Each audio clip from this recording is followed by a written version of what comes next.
Good day and welcome once again to the Information Command Center here at the studios of GIS, which is part of the National Response for COVID-19.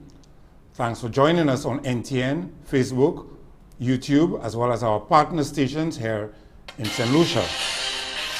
On the latest update regarding COVID-19, on Tuesday, May 5th, Saint Lucia's Chief Medical Officer, Dr. Sharon Belmar-George, highlighted that Saint Lucia received 33 negative test results for COVID-19. We take in this report from the Bureau of Health Education.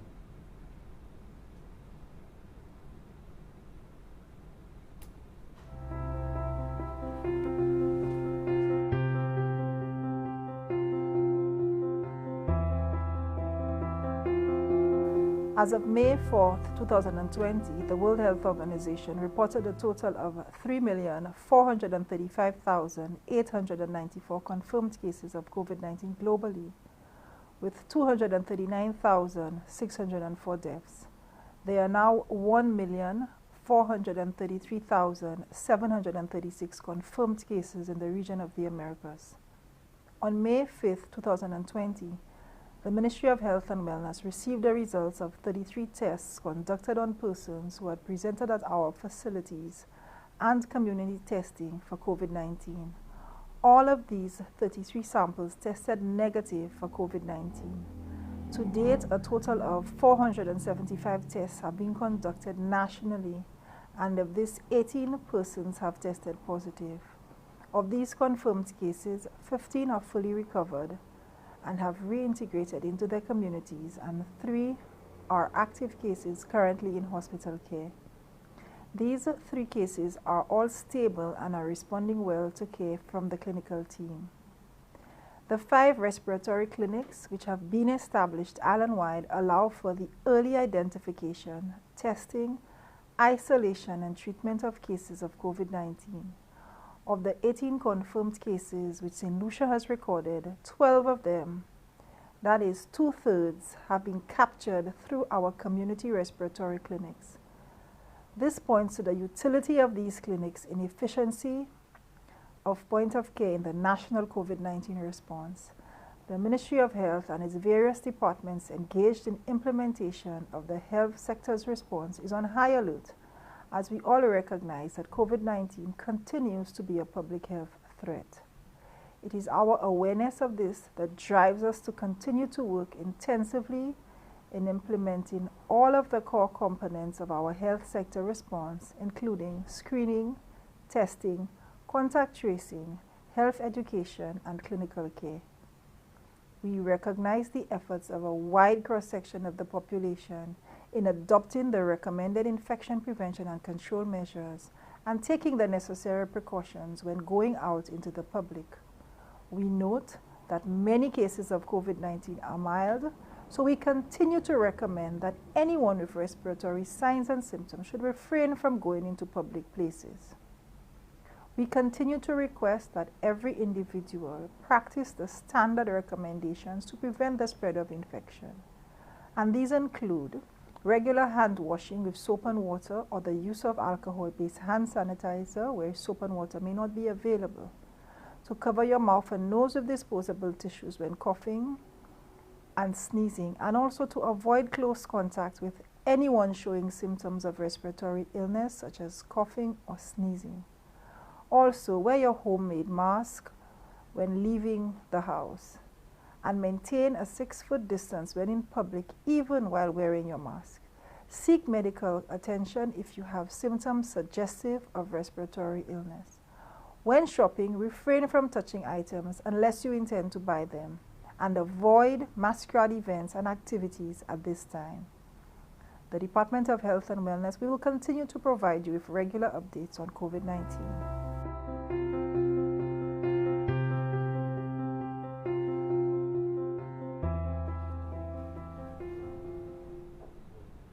And that was the latest update from our CMO, Dr. Sharon Belmar-George. And although we have no new cases as of this week, the authorities continue to express concern over the illegal entry of persons from neighboring islands, making things like contact tracing even more difficult and placing added pressure on the resources of the Royal Saint Lucia Police Force.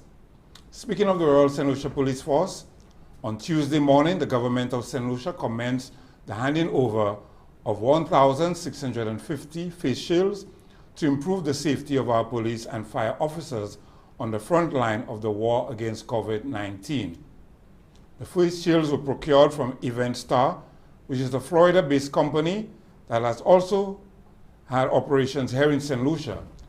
The company, which is represented locally by Mr. Daniel Belize, donated a sizable amount of the face shields as their contribution towards our COVID-19 battle. Let's take in this report. We're here today to hand over some face shields, which adds to an additional level of protection for our protective services. Early on in April, Event Star Structures in Doral reached out to the government of Saint Lucia and asked what sort of assistance that they would need. And we're here today now to present the first batch of face shields for protective services. As you can see, you could go ahead. It is to go around the head. There is a sponge that will actually absorb any perspiration that would come down into the eyes. And there's a Velcro at the back which can be tightened. And as you can also see, it covers the entire face. So the protection is the eyes, the ears, the nose, and the mouth. And this is to be used in conjunction with the face mask. It's an added layer of protection. Thank you, Corporal.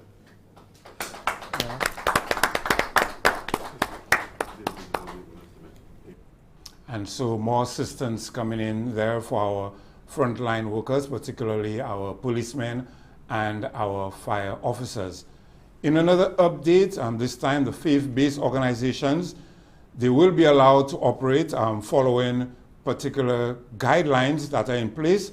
And for more information, all faith-based organizations can visit www.covid19response.lc. We also got some good news this morning that 219 Saint Lucia nationals will be repatriated on Friday, May 8th. The nationals are employees of Carnival Glory and Caribbean Princess cruise ships. The Minister with responsibility for external affairs, Honorable Sarah Flood-Bobre, made the announcement here at the command center earlier today. And of course, you would know that we have had a number of St. Lucians out there on the high seas, not having been able to come back home. You will recall that we had, in fact, facilitated the repatriation of 8 or 9 of our citizens sometime late last month. But we are now able to give you an update on our efforts. Our government has been working very hard. The Ministry of External Affairs, the Ministry of Tourism and the Tourism Authority, and other agencies, the Ministry of Health, of course, has been working very hard to repatriate all of our cruise workers who have been out there on the high seas. And today we are very pleased that we are in a position to say that we have a total number of 219 cruise ship workers who are now making their way to St. Lucia. They're on Carnival Cruise Lines, Carnival Glory, and we are expecting that these 219 St. Lucians will arrive here in St. Lucia on May 8th, on the evening of May 8th. So we are very pleased to provide this update. I'm sure families out there will be very, very relieved to hear that. So we just want you to know that, by the grace of God, of course. Yes. We work hard, but it is God who does all these things. So we thank Him and we ask Him to continue to watch over our citizens to ensure that we are expecting them on May 8th and they will arrive here on May 8th. If I may just hand you over to the Minister of Tourism. As you know, the Ministry of Tourism has been working very hard, hand in hand with the Ministry of External Affairs, to ensure that this is possible as we continue to work to repatriate all of our citizens who are out there on cruises. And like I said, some good news there for some of our cruise ship employees. And we must reiterate that while those persons will be coming in on board a cruise liner, that they will be placed into quarantine immediately for 14 days in the first instance. And also that persons may see on Friday a cruise ship in the harbor. Just note that this cruise ship is only to allow those St. Lucians to disembark. As the Minister for Tourism said this morning, the cruise ship season is definitely not open, and St. Lucia's borders still remain closed to cruise vessels as well as to aircraft. We also take a look at a video from one of our nationals who has been out at sea on one of those vessels, offering some words of encouragement to his fellow St. Lucians out at sea. Greetings, however, everyone. My name is Emilien. Some of you may know me as Ski, and I come from the Balata SDA Church. I'm one of those unfortunate enough to be stuck at sea on a cruise ship. It's been about 6, 7, 8 weeks, and although, you know, I may have questions about when this pandemic will end, when will I be home, I cannot say that it has been hard for me. In fact, I've enjoyed it a lot of the time. Of course, sometimes anxiety tends to seep in, but by God's grace, I have never been overcome by fear, and my faith in God has remained up and strong. And on that premise, I count myself safe. My physical environment should be quite safe as well, knowing that nobody gets off the ship and comes back on to contaminate others. And I am truly thankful for God for keeping me in an environment like that. We do still practice self-isolation, social distancing, and when we do leave our staterooms, we must go out with a mask, and still cool. I enjoy it nonetheless. All my needs and necessities are also taken care of. I have running water, food, 3+ meals a day, electricity, internet, bed to sleep on, a gym to work out in, social life nonetheless, and no long lines. I could go on and on and on with the benefits. Yes, there is the uncertainty and fear about the whole pandemic, COVID pandemic. For a few people around me, I realized the uncertainty and isolation have been draining mentally. Some torture themselves, doubting all the information given to us by the authorities about when we go home, what's currently happening in the ship, what's currently happening around us. But I can say that everything has been positively different for me. I've also found much peace in Philippians chapter 4, verses 6 and 7. Be careful for nothing, but in everything by prayer and supplication, with thanksgiving, let your requests be made known unto God. And the peace of God, which passeth all understanding, shall keep your hearts and minds through Christ Jesus. I've also found a lot of peace in the daily prayers and worship with my family back at home. I also never cease to pray and remember the promises given to me in Psalms 23, which also gives me a lot of peace. I also follow the church services that are online, especially those on the Sabbath, which I really do hope they continue doing even long after the COVID pandemic has passed. And that just fills my heart with strength. And I even sometimes have some friends on the ship join me and listen to it with me. So in truth, the fact that God has been the hard rock on which my foundation was laid has made going through this pandemic quite easy for me. He has put me in the right place with the right people around me, and for that, I can go through this whole pandemic with peace.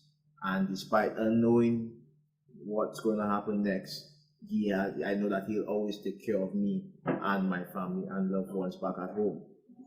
He's truly a great, marvelous God, a great shepherd.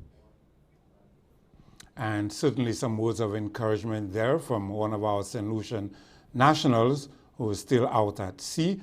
And as we indicated earlier on, the government of St. Lucia is doing all within its powers, working with various stakeholders in terms of bringing or ensuring that all our St. Lucian nationals will be returning home at the soonest. We take a break now, and when we come back, we'll be joined by our in-studio guest. The discussion today, youth in agriculture.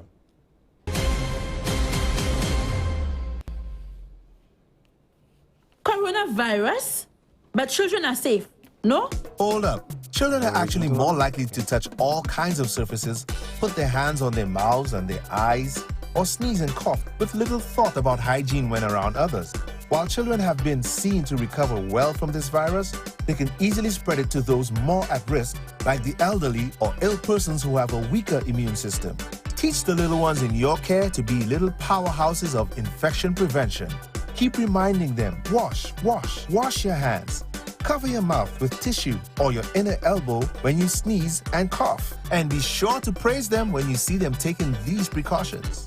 Our health is in our hands. Together, through simple actions, we can stop the spread of coronavirus. This message was brought to you by the Bureau of Health Education of the Ministry of Health and Wellness.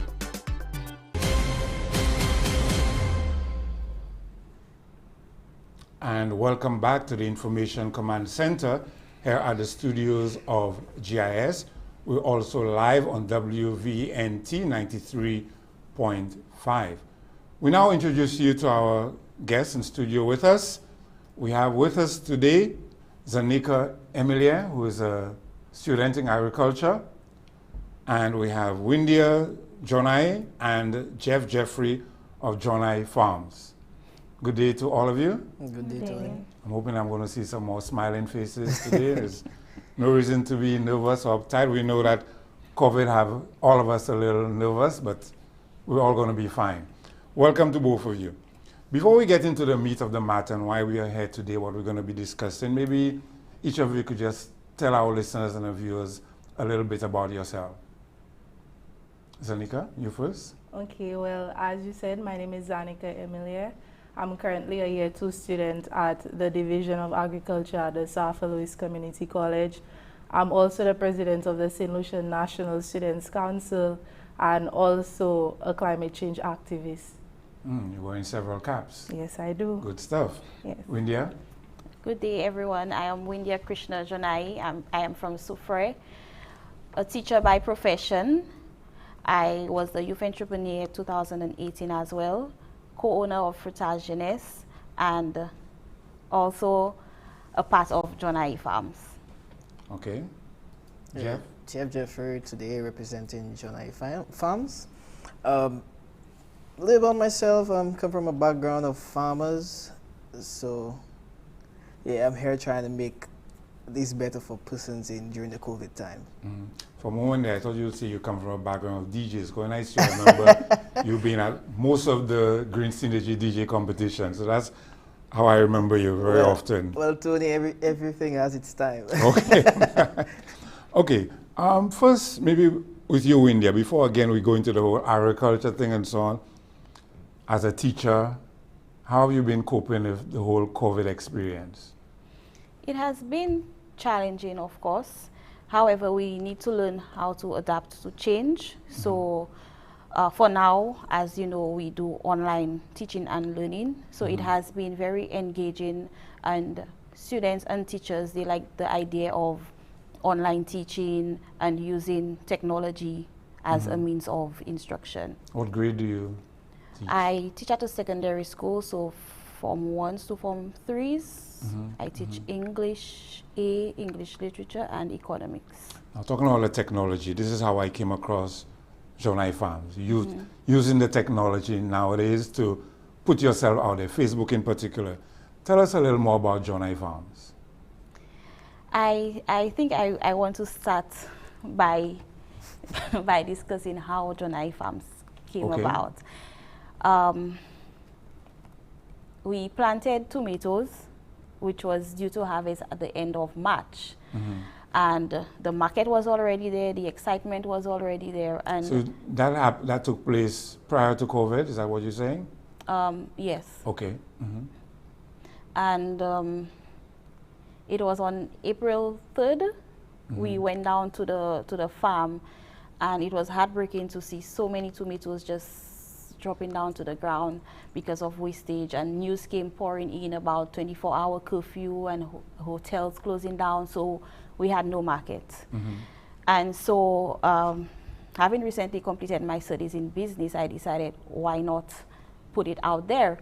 So the same night, April 3rd, I decided to create a flyer, And before we know it, persons started responding, saying they want tomatoes delivered, and by April 4th, we were already out there delivering those tomatoes.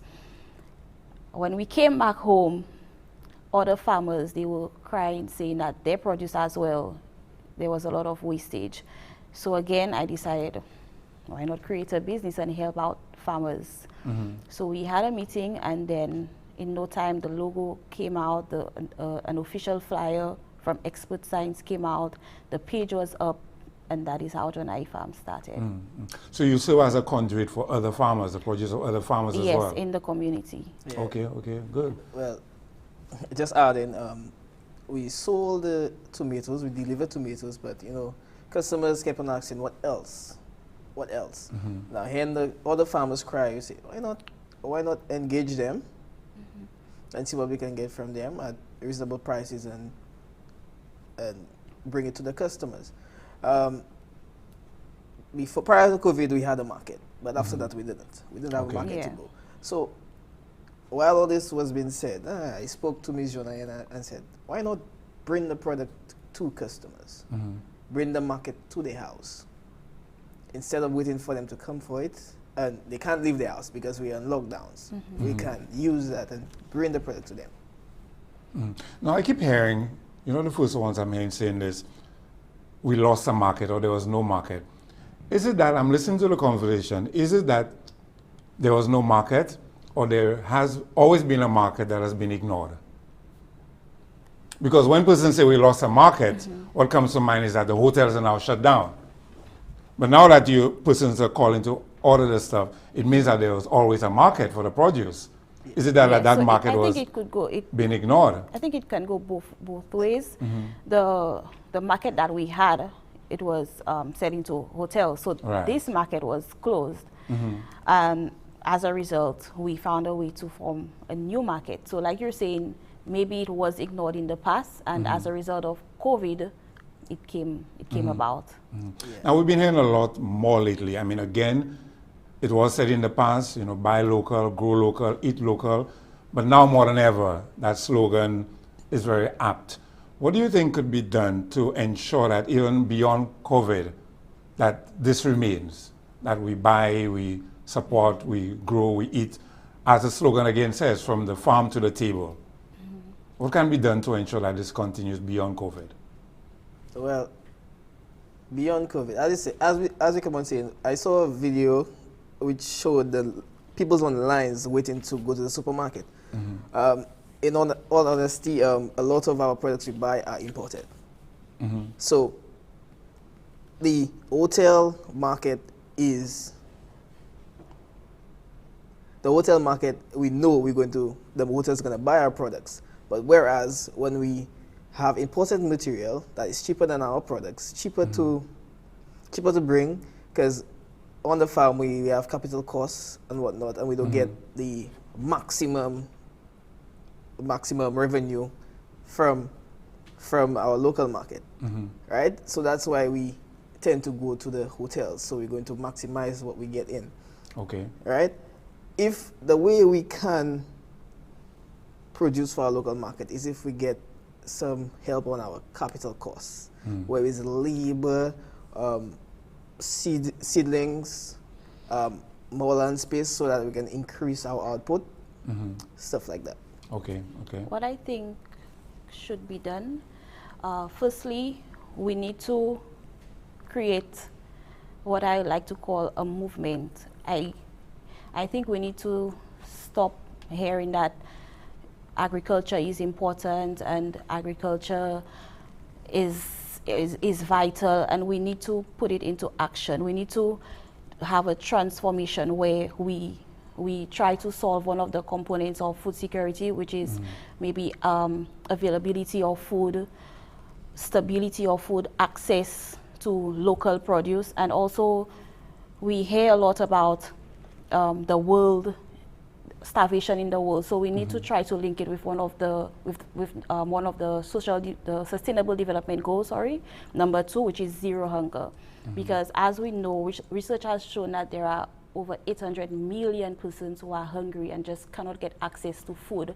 So what I think should be done after COVID is that the powers that be, young persons, adults, they create just a movement in Saint Lucia and around the world where agriculture is one of the most important sectors and a priority. I see Zannika nodding. I know she's in agreement with that. She's ready to put up that flag and champion that movement. Zannika, we've seen more and more young persons getting involved in agriculture. Yes. I mean, even as a student, how many of you are in this year's program at SALCC? Well, for year twos, we have about 20 students now, and a little bit more for year one. So it's about 60 students, just approximately 60 students. And as a student in agriculture, I think that as young people, we need to work together to remove the stigma that has been attached to agriculture, because a lot of the times we find that this has caused a lot of other young people to look past agriculture. They don't think that they should be going into it, because a lot of the times we hear that it's about getting your hands dirty, and that's not what it's about. So as young people, especially as she said, we should work together to create that movement where people understand the importance, and not only understanding it, but we make the necessary movements to ensure that people are well involved in agriculture. For someone like you, where do you think it should start? It starts with us, most definitely starts with us, and not only young people, we cannot do it by ourselves, but the key stakeholders, the Ministry of Agriculture. I think that we could work hand in hand with persons like that to ensure that people really know what agriculture is about. Because yes, we could come and say, okay, it starts with young people, because we know that most of our farmers are ageable, and sooner or later when they leave, then who is there to do the work? But how do we get that information across? And I believe that we could work with so many other entities to ensure that more people are well aware of what agriculture really is. What was the attraction for you to get involved in agriculture? For me, it has always been different. The science parts, the medicine and all of that, I just didn't find a passion there. And growing up as a little girl at home, my dad is very involved in agriculture. And seeing the way that you could just put something simple as a seed into the ground and watch it growing to something, it really made me think that what else can I find when it comes to agriculture? So that really got my interest, which is why I'm studying agriculture right now, because I really think that there is more to it, more than just farming. And there is a lot that people need to find out. It's very exciting, very interesting, and I'm sure that everyone can agree. You get to know a lot of new stuff, and ways you could just make life better through agriculture itself. Now, over the years, we have been hearing quite a bit from the Minister of Agriculture, Honorable Ezekiel Joseph, on food security and getting more young persons involved in the sector. This voice has become even louder in this era of COVID-19. Let's take a listen to what the minister had to say during an interview conducted during the opening of Phase 1 of the Castries Market Redevelopment Project. Now, as we are facing with COVID-19, one of our major markets, that is the hotel industry, has all closed, and we have overproduction at the ground level now. So while people are talking about food security and a lack of food, that's not a concern of the Ministry of Agriculture. The concern of the Ministry of Agriculture right now, because of the overproduction we have on the field, because we had entered into a program, right, where we were targeting local production, local utilization, and also the tourism industry. Now the closure of the hotels, a lot of our farmers now have product they can sell. So a facility like that can only give support to our farmers. And you see, what's also important, while we talk about productivity, food safety is also important. Because when we walked around where we saw the products on the ground, right, it's not a good sign when it comes to especially vegetables that you have to utilize raw. And that was the Minister for Agriculture, Honorable Ezekiel Joseph, speaking there at the opening of the Castries Market Redevelopment Project. And just putting it to our guests, whilst having those developments are very important, very critical. For example, in Soufrière, you had the opening of the Old Trafford project, a place where farmers could go and put out their stuff. We're seeing changes in the marketplace, changes in demand, e-commerce and what have you. How do you see both of those systems operating in a country like Saint Lucia? Any one of you? That's your take. Well, with Jaunai Farms, we have started that e-commerce way. You order online, and we bring it, your product to you. What people really want is time. Okay. So in the comfort zone, they have more time. Instead of taking a bus or driving to the market, and they have to wait their turn to get this and get that, it takes a lot of their time. So they can use that time on something else. And we first, as creating Jaunai Farm, we have created employment for ourselves and others. So now we have taken our time and became employed by ourselves. So I think this is a very good trend. When you give the customer time, they could do whatever, they could do something else. Rather than stand in lines and they have to pick this. Online is right there. You can pick this. If you want the portion, you want that. And then we put it all together and drop it off for you. So you as a customer, you are satisfied, and the time wasted, you have it right back. But we also have the other aspect of it, like I said, where our people, Caribbean people, we like to interact with each other. Even now with this is why this lockdown is proving very difficult for some of us. Going to the marketplace for a number of persons is a social activity. It's also something with the tourists that they enjoy doing, going to a local marketplace. Your views on this? I think the two are linked, the traditional marketing, going to the market, and the modern one. Jeff made the comment recently that most persons, they come from a farmer's background, and whether it's your dad, well, my dad, they would send you to school not to become a farmer, but maybe to form a business from the farming. So that is where the traditional one, your dad or the ageable ones, like Miss Zannika was saying, they would probably go to the market, mingle, meet with persons, etc. And you, as the young person, you would take up the modern marketing, the e-commerce. Yes. As we have so many millennials, their type of shopping has changed. They do everything using technology. So Zannika, you don't like going to the market? You don't like going to shop? Only for clothes? Well, maybe because I'm a bit too busy all the time, and that's something we've seen, that yes, there are persons who like to go to the marketplace, but there is still that percentage of people who would get onto their technological device and just simply with one click get what they want. And I don't think we should really forget about our traditional ways, because it's part of us. Our markets, Castries market, all of our different markets have been there for a number of years.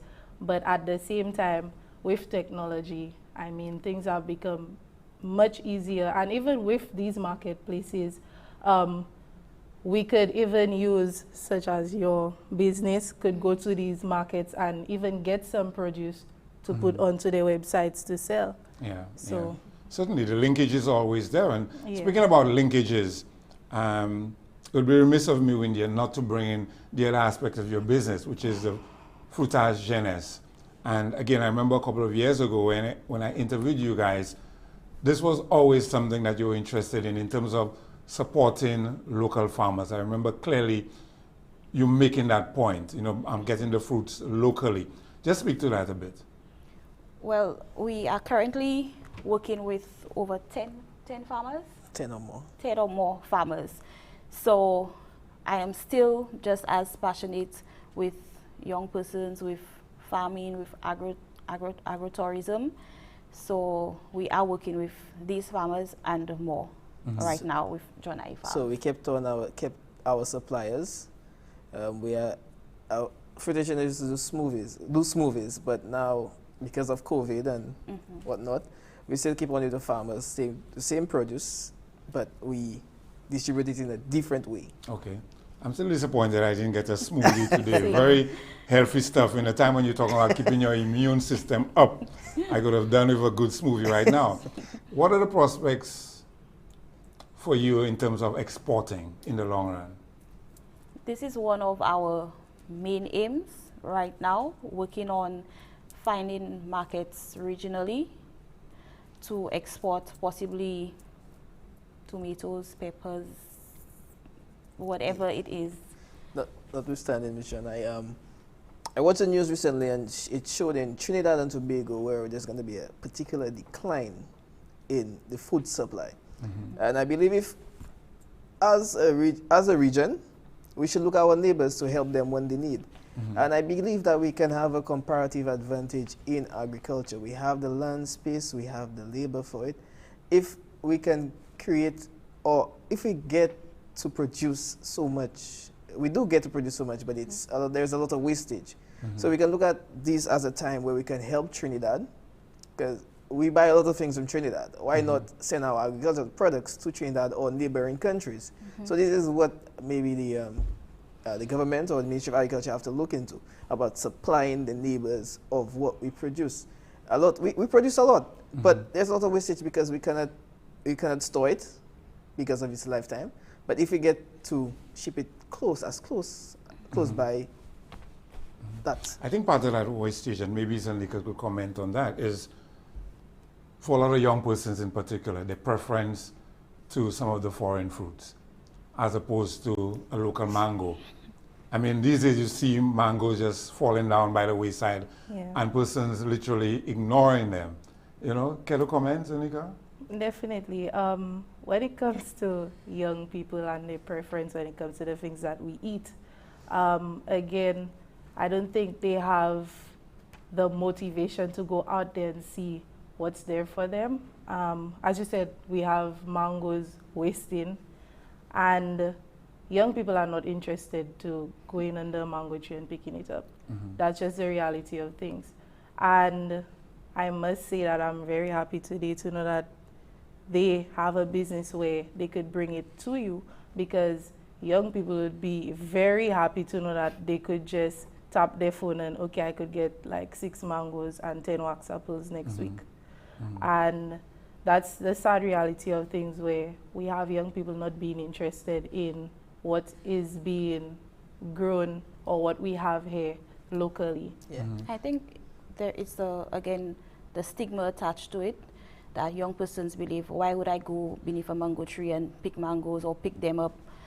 They would think that there is some prestige to eating imported products instead. Bring them to my doorstep, I'll eat all of them. Well, I don't think it's prestige about imported fruits.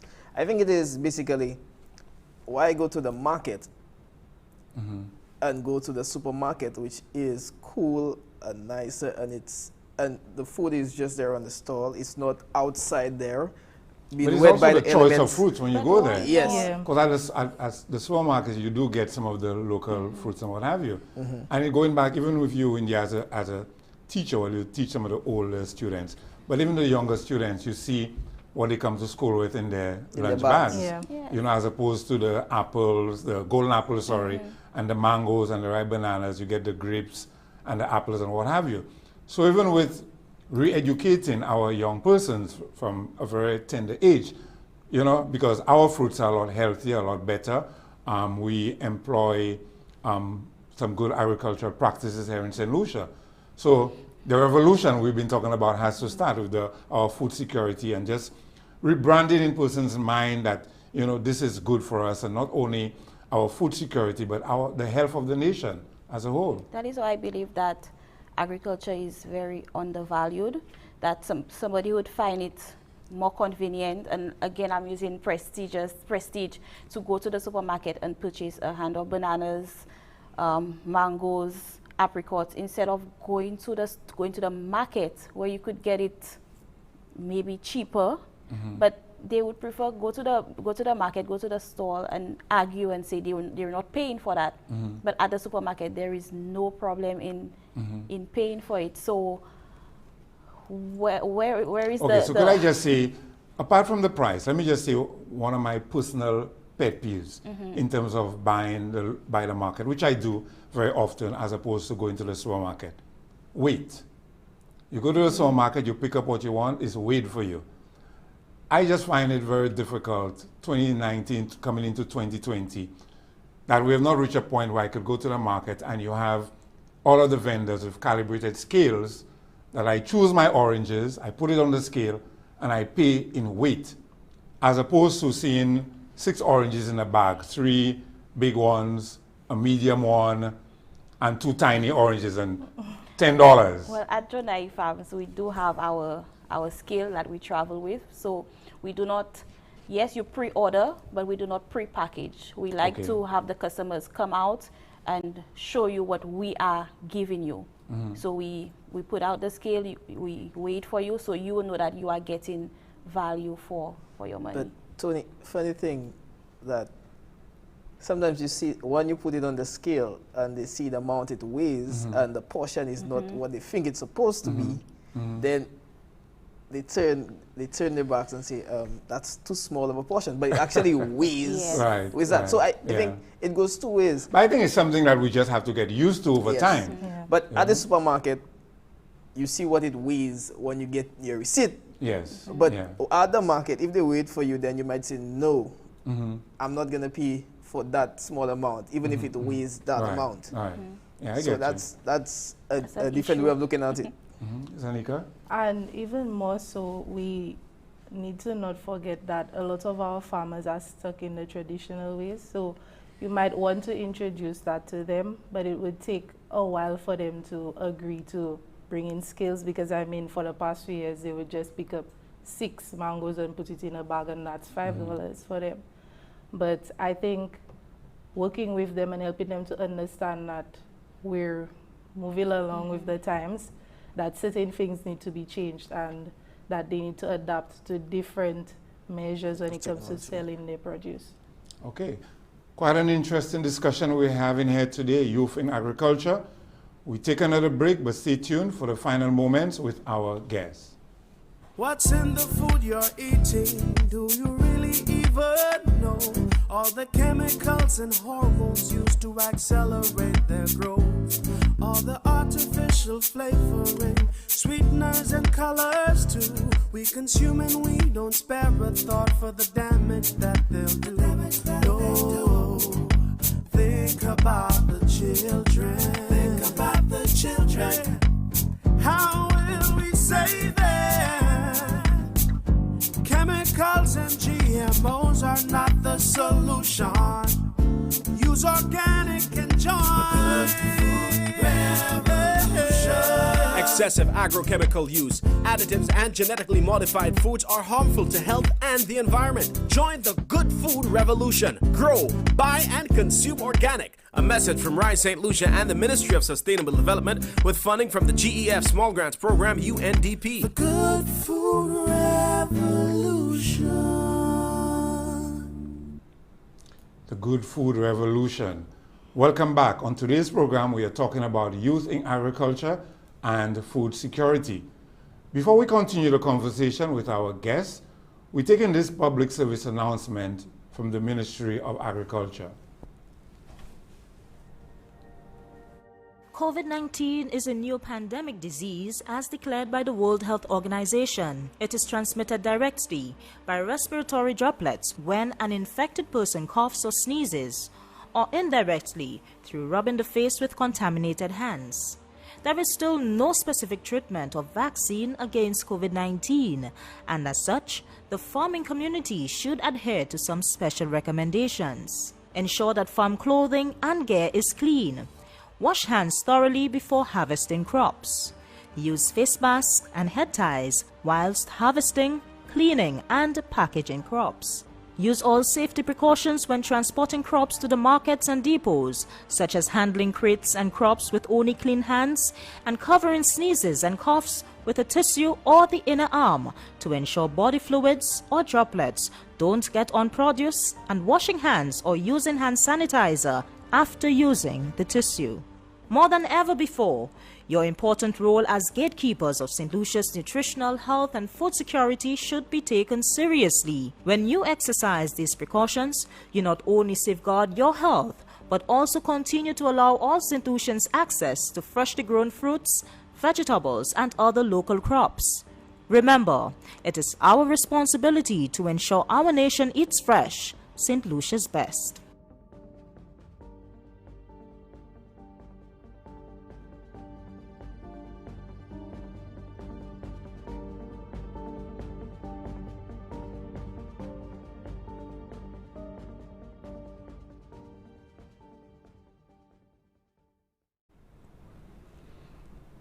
And welcome back. Today we're talking youth in agriculture, and we have in studio with us Zannika, Emilien, a student of agriculture, and Windia, Jaunai, and Jeffrey of Jaunai Farms. Now I can't let you guys leave here today without telling me from local produce, what is your favorite dish to enjoy whilst on that lockdown during the curfew? What have you been enjoying? What have you been preparing, Zannika? Well, for me, I've been trying to stay healthy, so I've been doing a lot of salads. So I've been enjoying all of the lettuce and tomatoes and stuff. And thankfully, we have persons like Jaunai Farms who could deliver when my supply is running low. Backyard garden. Yes, definitely. And also, as you said, that it's important for us to really look into growing some stuff on our own. The tomatoes that we have at home now, don't throw away the seeds, plant some of them. And I think that's the way to move forward. You mentioned earlier that you started planting some stuff yourself at home. Definitely. I've been doing zucchini. I have kale, tomatoes, and some other seasoning stuff, but I didn't grow them on my own, the seasoning stuff. But the other stuff, I've been taking my time to grow them because not only I can have them when it's done, but I can know that I could give somebody else so that they could have something to eat throughout this pandemic. Good idea. I have been eating all of what Jaunai Farms is providing to customers, but especially supporting your own. Yes, are you buying it? Yes, I am buying it. But especially cucumbers and the fruit, bananas. I love bananas. I just want to encourage persons out there that yes, COVID, there are negative impacts, but we should always look at the positive impacts. And it has really made us become more health conscious. And as we all know, health is wealth. So just continue remaining healthy, eating local produce as well. Yes. Okay. Jeff? I've been enjoying, again, all what Jaunai Farm has to offer, especially our sweet potatoes, mashed potatoes, roasted potatoes. Yes, with a few slices of fish or sardines. Okay. What's the fish supply like right now in Soufrière? Well, there is not sufficient. Not sufficient? No. Why is that at this time? I understand there are plenty of sardines going around these days. Yeah, but a lot of fishermen don't go out that much. They don't want to take the risk of going out.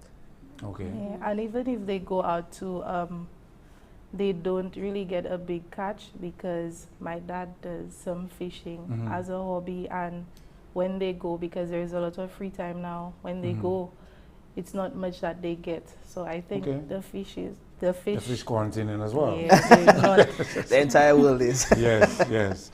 Let's take in some final comments from you at this time, Zannika.